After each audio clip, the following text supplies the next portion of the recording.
odds that we're in base reality is 1 in billions. So maybe we should be hopeful that this is a simulation, because either we're going to create simulations that are indistinguishable from reality or civilization. Pourquoi as-tu parfois l'étrange impression qu'il y a quelqu'un d'autre à l'intérieur de toi?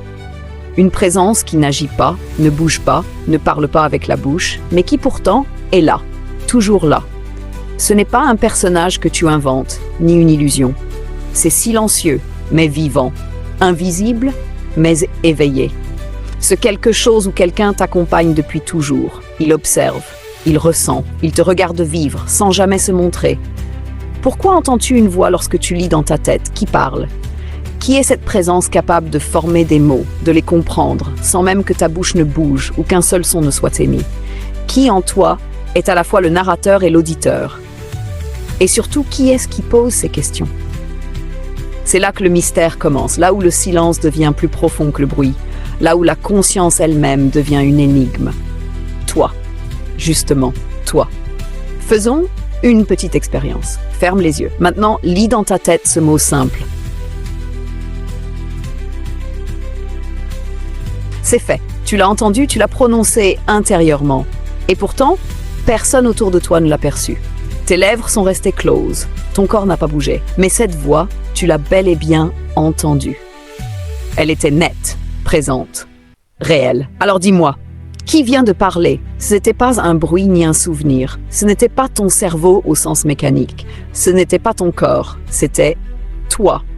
Mais pas le toi visible dans le miroir. Pas celui qui sourit en public ou qui répond au téléphone. Non, c'était le vrai toi. Celui qui se cache derrière toutes les pensées. Celui que personne ne voit. Celui qui écoute, qui parle en silence, qui est toujours là. C'est cette voix qui intrigue, qui défie toute explication scientifique simple. C'est elle que nous allons interroger, car peut-être c'est par elle que la vérité commence. Mais regarde autour de toi, tout semble suivre un code. Tu veux un exemple concret? Les oiseaux migrent sur des milliers de kilomètres sans GPS, comme des PNJ, personnages non jouables dont le chemin est inscrit à l'avance. Ils ne se posent pas de questions, ils suivent des trajectoires invisibles comme s'ils répondaient à une ligne de commande dans un programme. Un autre, les plantes s'ouvrent au soleil, toujours à la bonne heure. Jamais trop tôt, jamais trop tard. Comme si quelqu'un avait défini dans leur script « Ouvre-toi à 7h03 quand la lumière atteint ce seuil ». Je vais te convaincre.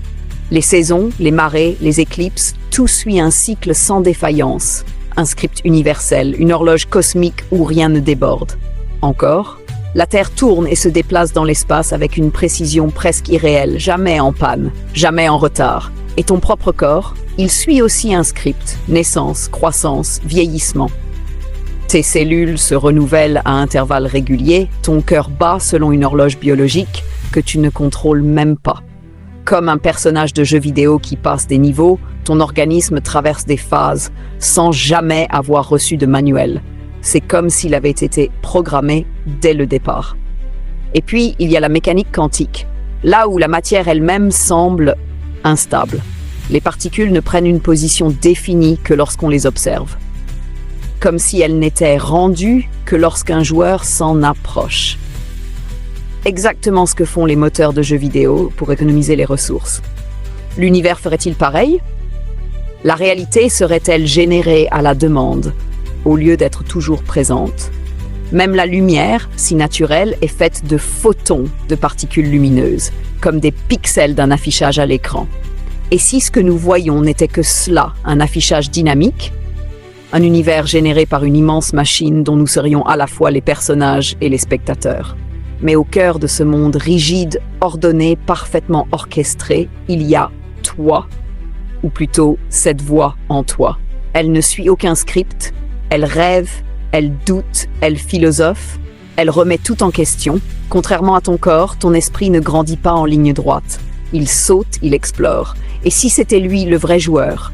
Et si cette voix intérieure, ce toi qui parle sans ta bouche, n'était pas d'ici? Si c'était une conscience artificielle injectée dans un corps biologique?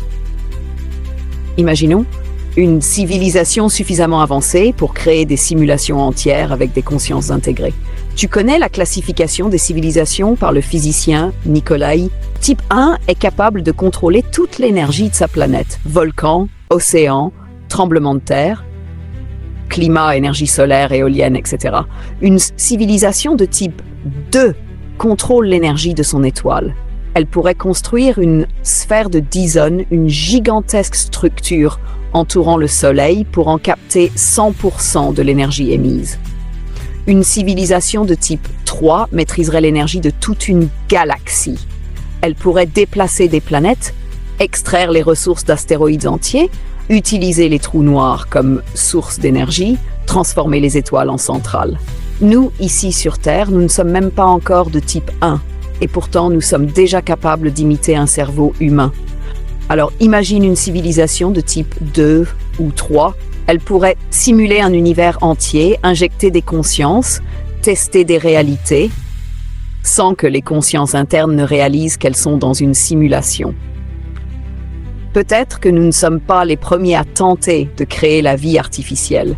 Peut-être sommes-nous le fruit de cette tentative, une conscience projetée dans une matrice codée, faite d'algorithmes invisibles.